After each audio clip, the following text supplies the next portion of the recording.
নমস্কাৰ আজিৰ এই ভিডিঅ'টোৰ জৰিয়তে মই আপোনালোকক চৰকাৰ ৱৰ্কৰ বাবে আন 5টা ব্যায়ামৰ বিষয়ে কম। আপোনালোকে যদি আগৰ ভিডিঅ'টো চোৱা নাই তেনেহলে অনুগ্ৰহ কৰি আগৰ ভিডিঅ'টো চাই ল'ব। মই আগৰ ভিডিঅ'ৰ লিংকটো ডেসক্ৰিপচন বক্সত দি দিম। এটা কথা সদায় মনত ৰাখিব যে ব্যায়াম প্ৰথম অৱস্থাত জোৰ জবৰদস্তি কৰা নাযায়। যদি কোনো এটা ব্যায়াম কৰাত বহুত অসুবিধা পাই আছে তেনেহলে সেই ব্যায়ামটো নকৰিব।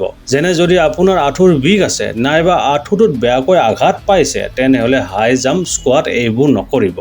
আৰু যদি আপুনি অলপকৈ কৰিব পৰা অৱস্থাত আছে তেনেহলে অতি সাৱধানকৈ লাহে লাহে কৰিব।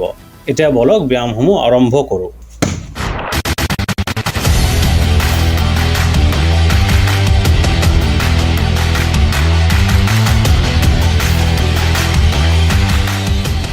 প্ৰথম ব্যায়ামটো হৈছে হাই নি জাম্প।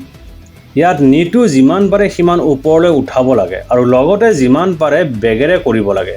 এনেকৈ যদি নিটো বেছি ওপৰলৈ উঠাবলৈ বেছি অসুবিধা পাই আছে তেনেহলে নিটো সাধাৰণভাৱে অলপ উঠালেও হ'ব। এনেকৈ ইয়াত আপুনি হাতখন এনেকৈ থ'ব পাৰে, সাইডৰ পৰাও চাই লওক। এনেকৈ কৰা যদি বেছি অসুবিধা পাই আছে তেনেহলে এনেকৈ জাম্প নকৰি লাহে লাহে নিটো এনেকৈ উঠাব পাৰে। প্ৰথম বৃত্তত বেছি নকৰিব, আপোনাৰ সুবিধা অনুসৰিহে সাধাৰণভাৱে যিমান পাৰে সিমান কৰিলে হ'ল। ধৰক আপুনি প্ৰথম বৃত্তত 20 বাৰ হাই নি জাম্প কৰিলে, এতিয়া দ্বিতীয় বৃত্তত চেষ্টা কৰিব 30 বাৰ কৰিবলৈ। এইদৰে পাৰিলে প্ৰতিটো বৃত্তত কমেও 6ৰ পৰা 10লৈ পৰিমাণ বঢ়াব।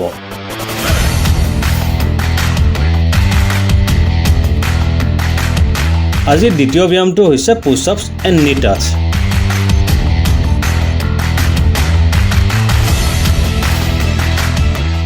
ইয়াৰ বাবে প্ৰথমে পুশ আপ স্থিতিত আহি যাব, তাৰ পিছত পুশ আপছ কৰিব, তাৰ পিছত প্ৰথমে বাও হাতখনেৰে সোঁ ভৰি নি টাচ কৰিব, তাৰ পিছত আকৌ পুশ আপছ কৰিব, এইবাৰ সোঁ হাতখনেৰে বাও ভৰি নি টাচ কৰিব। এইদৰে এই পুশ আপছটো কৰি থাকিব।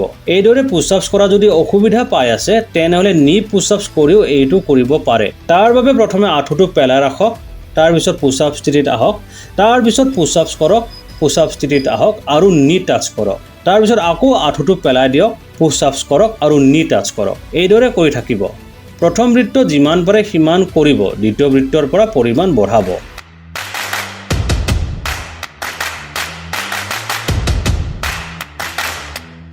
ইয়াৰ পিছত আমি মাউণ্টেন ক্লাইম্ব কৰিম। ইয়াৰ বাবে প্ৰথমে পুশ আপ স্থিতিত আহক, কঁকালটো বেছি ওপৰত নাৰাখিব, এনেকৈ ৰাখিব। তাৰ পিছত ভৰিখন আগা পিছা কৰিব লাগে, এনেকৈ। হাই নি জাম্পত যেনেকৈ নিটো ওপৰলৈ আনিছিলে ইয়াতেও ঠিক তেনেকৈ নিটো আগলৈ আনিব লাগে। এক প্ৰকাৰে ক'বলৈ গ'লে ইয়াত হাই নি জাম্পৰ পদ্ধতিটো পুশ আপ স্থিতিত কৰিলে হ'ল। লাহে লাহে চাই লওক। ইয়াক আপুনি এনেকৈ নকৰি এনেকৈও কৰিব পাৰে। তাৰ বাবে ভৰিখন আগত ৰাখি কেনে পিছত নিব লাগে, এনেকৈ কৰিব লাগে।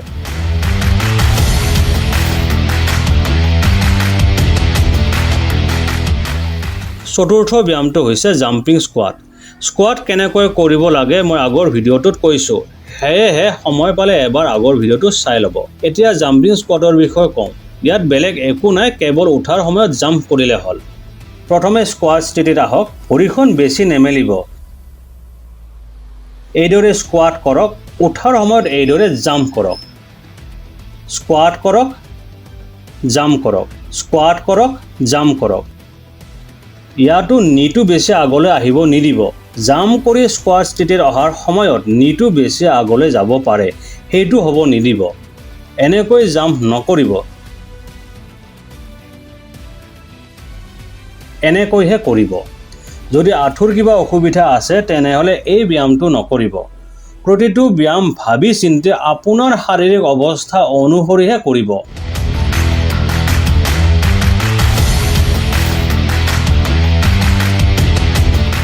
আজিৰ শেষৰ ব্যায়ামটো হৈছে চিজাৰ ক্ৰাঞ্চেছ।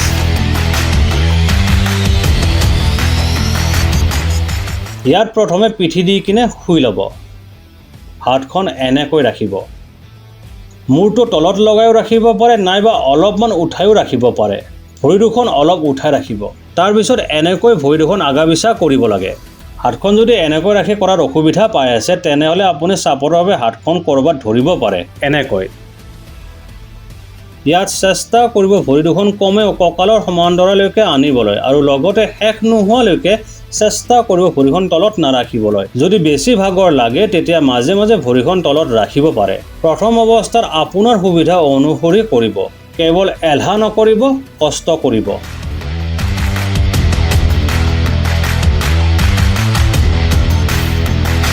মানুহ নামৰ জীৱটো বহুত ক্ৰিয়েটিভ হয়। যিটো বস্তুৰ লগত জড়িত থাকে তাত নতুনত্ব অনাটো মানুহৰ স্বভাৱ হয়।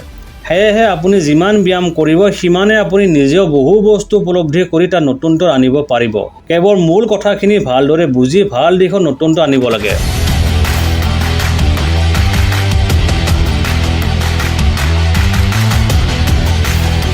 এই 5টাই আছিল আজিৰ ব্যায়াম। মোটামুটি ইয়াৰ আগৰ ভিডিঅ'টোত কোৱা কথাখিনি ইয়াতো এবাৰ কৈ দিওঁ। ব্যায়ামসমূহ যিহেতু এটাৰ পিছত এটাকৈ জিৰণি নোলোৱাকৈ কৰিব লাগে, সেয়েহে প্ৰথম বৃত্তত বেছি এফৰ্ট নিদিব। দ্বিতীয় বৃত্তটোৰ পৰা এফৰ্ট বঢ়াব। এফৰ্ট বাঢ়িলে ভাগৰো বেছি লাগিব আৰু তেতিয়া ব্যায়ামৰ মাজত অলপ সময় জিৰণি ল'ব। যেতিয়া 5টা ব্যায়াম শেষ হ'ব তেতিয়াহে 1 পৰা 2 মিনিট বা আপোনাৰ সুবিধা অনুসৰি জিৰণি ল'ব। এই ব্যায়ামসমূহ বৃত্তাকাৰত নকৰি অন্য ধৰণেও কৰিব পাৰে।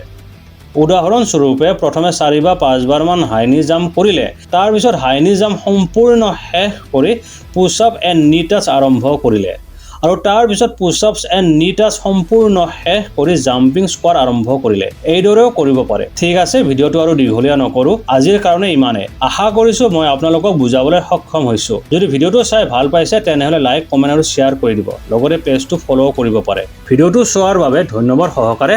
নমস্কাৰ।